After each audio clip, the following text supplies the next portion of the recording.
وہ جو نہ تھے تو کچھ نہ تھا، وہ جو نہ ہو تو کچھ نہ ہو، جان ہے وہ جہان کی، جان ہے تو جہان ہے۔ معزز سامعین کرام، السلام علیکم ورحمۃ اللہ وبرکاتہ۔ آج ہم جانیں گے اللہ کے نبی حضرت محمد صلی اللہ تعالی علیہ وسلم کی شجرہ پاک کے بارے میں۔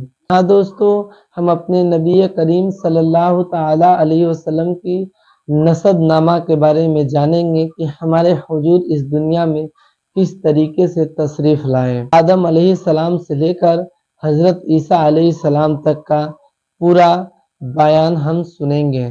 چھوٹی سی ویڈیو ہے، اس میں بہت کچھ آپ کو سیکھنے کو ملے گا۔ یہ ویڈیو مفتی سلمان اظہری صاحب کا ہے، تو آئیے اچھی نیت کے ساتھ اس ویڈیو کو ہم لوگ مل کر پلے کرتے ہیں۔ میں آپ کو یہ سفر مبارک بھی بتا دوں جو ہماری عادت ہے، ہم رسول پاک کا شجرہ پاک بھی تلاوت کرتے ہیں۔ اللہ کے حبیب صلی اللہ تعالیٰ علیہ وسلم کے شجرہ پاک کی تاثیر بھی یہ ہے، اللہ تعالیٰ اس کے ذریعے سے زبانوں میں سلاست عطا کرتا ہے، رزق میں برکت دیتا ہے، اس لیے کہ ہمارے آپ کے دوسروں کے نسب کا تو چھوڑو، کائنات کا جو سب سے افضل و اعلیٰ رسول ہے اس کے شجرہ نسب میں بڑی تاثیر ہے۔ میں آپ کو یہ بتاؤں، اس نور نے جو منزلیں طے کی، رسول پاک صلی اللہ تعالیٰ علیہ وسلم کی یہ جو منزلیں ہیں، جبین آدم میں آئے، اب جب جنت سے اتر کر دنیا میں آئے، رسول پاک صلی اللہ تعالیٰ علیہ وسلم کا نور لے کر کے ہی دنیا میں آئے۔ یہاں جب آئے 350 سال تک حضرت حوا سے الگ رہے، پھر اس کے بعد ملاقات ہوئی، حضرت آدم علیہ السلام کی توبہ بھی قبول ہوئی مصطفیٰ کریم کے وسیلے سے، حضور پاک صلی اللہ تعالیٰ علیہ وسلم کے وسیلے سے ہی آدم علیہ السلام کی توبہ قبول ہوئی۔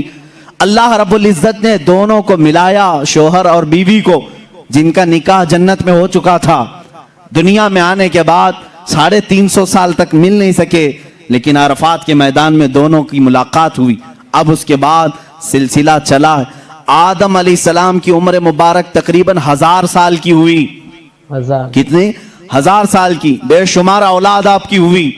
آپ کی اولاد میں ایک ہونہار اور صالح فرزند پیدا ہوئے جن کا نام شیس رکھا گیا، وہ بھی نبی ہوئے۔ جب حضرت شیس علیہ السلام پیدا ہوئے تو آدم علیہ السلام کی پیشانی میں ہلکا پن آیا، شیس کی پیشانی چمکنے لگی۔ حضرت آدم علیہ السلام سمجھ گئے نور مصطفیٰ منتقل ہو کر شیس کی پیشانی میں آ گیا ہے۔ حضرت شیس علیہ السلام کی جبین مبارک چمکتی تھی۔ میرے عزیزو، یہ چمک جو ہے حضور کے سارے آبا و اجداد میں پائی گئی، سارے حضور کے جتنے باپ آدم علیہ السلام تک آتے ہیں نسب میں، سب کی پیشانیاں چمکتی تھی۔ حضرت شیس علیہ السلام سے یہ نور مصطفیٰ صلی اللہ تعالیٰ علیہ وسلم یانش میں آیا۔ یہ یانش حضرت شیس علیہ السلام کی اولاد میں سب سے بڑے تھے اور سب سے زیادہ پرہیزگار، اپنے باپ کے وفادار، اتنے اعلیٰ اخلاق تھے۔ ان کو دیکھ کر کے بھی شیس علیہ السلام نے تربیت کی، الگ سے ان کی تربیت کی اور بتایا کہ بیٹا تمہارے پاس اللہ نے ایک بہت بڑی امانت رکھی ہے، تم ادھر ادھر نظر نہیں کرو گے، تمہارا ہر عضو، تمہارا ہر لمحہ پاک ہونا چاہیے، اس لیے کہ تمہارے پاس اللہ کی ایک بہت بڑی امانت۔ دیکھیں اس امانت کو ہر باپ نے محفوظ رکھا اور تربیت بھی ویسی کی۔ حضرت یانش کے بعد ان کے بیٹے قینن تھے، قینن کی پیشانی پاک میں وہ نور مصطفیٰ منتقل ہوا۔ رسول پاک صلی اللہ تعالیٰ علیہ وسلم کے نور کی یہ منزلیں ہیں جو سفر کر رہی ہیں، نور خدا چلتا ہوا آدم کی جبین میں، جبین آدم سے شیس کی جبین میں، جبین شیس سے یانش کی جبین میں، جبین یانش کی سے قینن کی جبین میں، اور یہاں قینن کی جبین سے پیشانی سے حضرت محلیل کی جبین پاک میں آیا، محلیل سے یرد میں، یرد سے ادریس میں، ادریس سے ادریس علیہ السلام کا نام متوشلخ بھی ہے، متوشلخ سے یہ نور مصطفیٰ صلی اللہ علیہ وسلم لامک میں آیا، لامک سے حضرت نوح علیہ السلام، جو حضرت نوح علیہ السلام اولاد آدم میں دوسرے رسول بھی ہیں۔ نوح علیہ السلام کی جبین مبارک خوب چمکتی رہی اور پھر یہ نور محمدی صلی اللہ تعالیٰ علیہ وسلم ان کے بیٹے سام میں آیا، سام سے یہ نور ارفخشد میں آیا، ارفخشد سے پھر شالخ میں آیا،